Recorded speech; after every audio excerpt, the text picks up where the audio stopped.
I'm Nicolette Stewart, and this is my ePortfolio. I'm a Bachelor of Arts student at Curtin University, about to finish my final year.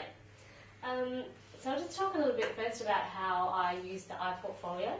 On the first page, it's all about me, and in the first statement, which we call our capacity statement, I wanted to showcase not only my skills and attributes and all my experience from my current positions and previous positions, but I also wanted to showcase my personal attributes, my work ethic, my passions, my goals.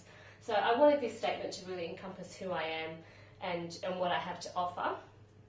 And then further down, there's a biography section, which is a bit more formal. It's more about your journey. It's about how I came to study at Curtin and the choices that I made, which got me to where I am.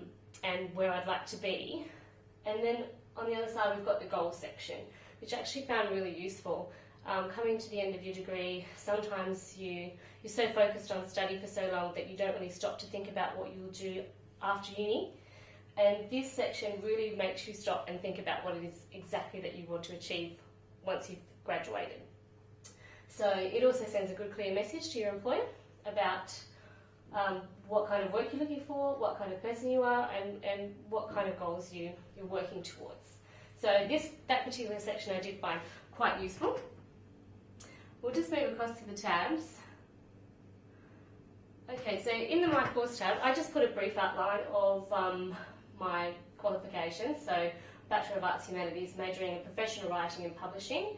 I also put any other courses that I have completed. So I've done my Certificate 3 in Hospitality, Responsible Service of Alcohol, and I also did a Public Sector Commission internship. This section is great because it's somewhere where you can put all of your certificates.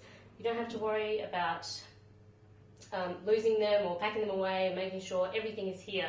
So your employer can just go in and click on what they want, and you can also archive and keep everything in one spot, so you don't have to worry about it.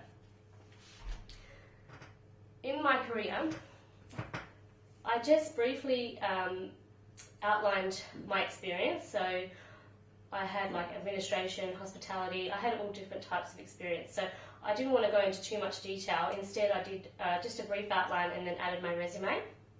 And I also added any achievements. So I had a really good reference letter from my employer. I was able to add that in there. And again, it's another great way to archive and keep everything in the same spot. And then moved across to my showcases.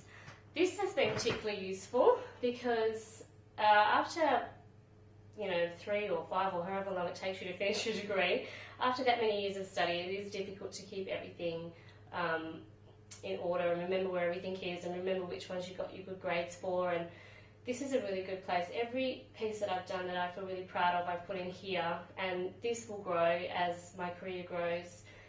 As my confidence grows and as I move further towards my goals, this section is something that I will have for myself where I can keep everything there. You don't have to worry about USBs losing them or computers crashing. It's always going to be there.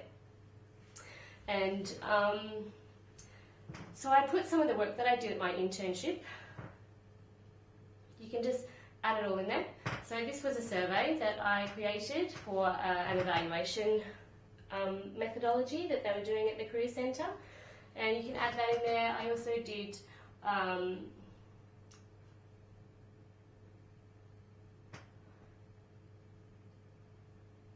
this one here I was quite proud of because I had never done anything like this before, and I was really happy with the way it turned out. So this is the project summary report. So anything that you feel really proud of, anything that you really want to keep, anything you got a really good grade for, or anything that...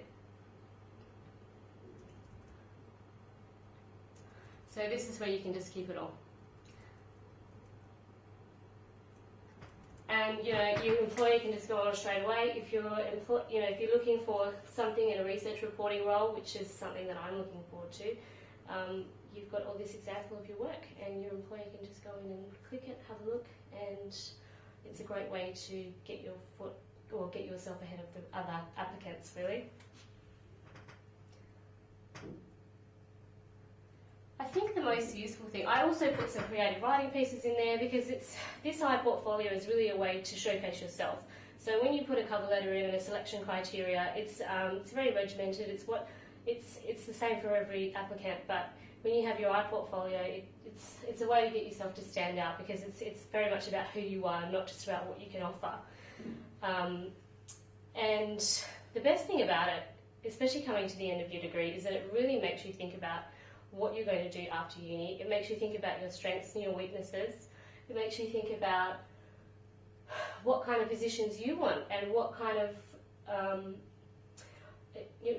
employer you want to work for.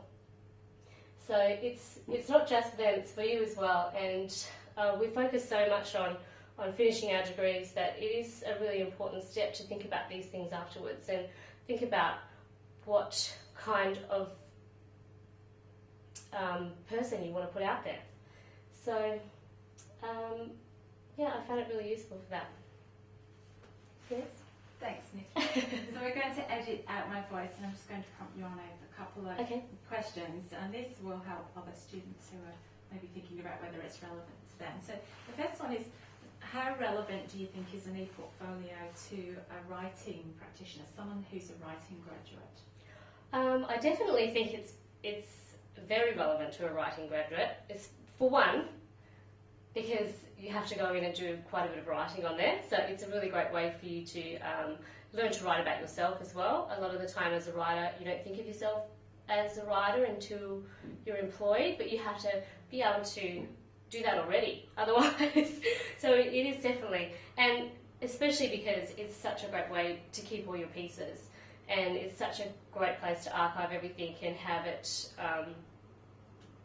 all there in one place. Thank you. Now, how did you choose what to put in it? To be honest, I chose mostly my later pieces because they're better. So I chose pieces that I had a little bit of a personal attachment to. There was one piece that I put on there, just trying to find it.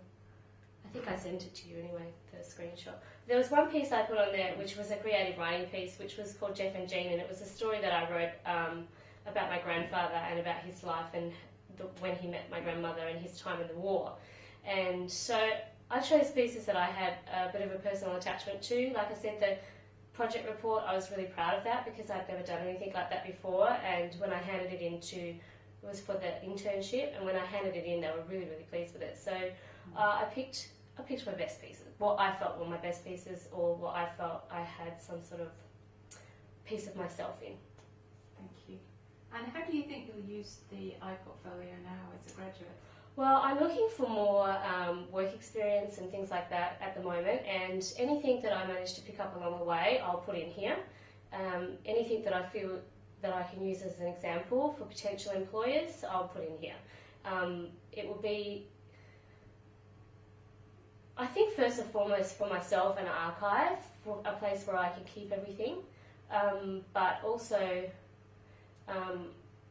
I think we talked about this before. If it was a public, if there was some way to make it a public portfolio rather than having to invite, I think that would be really useful because, I mean, it would be great for an employer to be able to go and have a look at examples of your work. It would just be so useful. But being able to, rather than having to invite them, being able to just have them just click on and have a look would be great. Thank you. And last one. What advice would you give a student who's looking at ePortfolio and not sure whether to create one? Just get started. At first it's quite daunting because we don't really do anything like this throughout your degree, and you don't really know where to start. But once you get started, it all just starts to flow. You become more confident in using it, and you realise how useful it really is because it's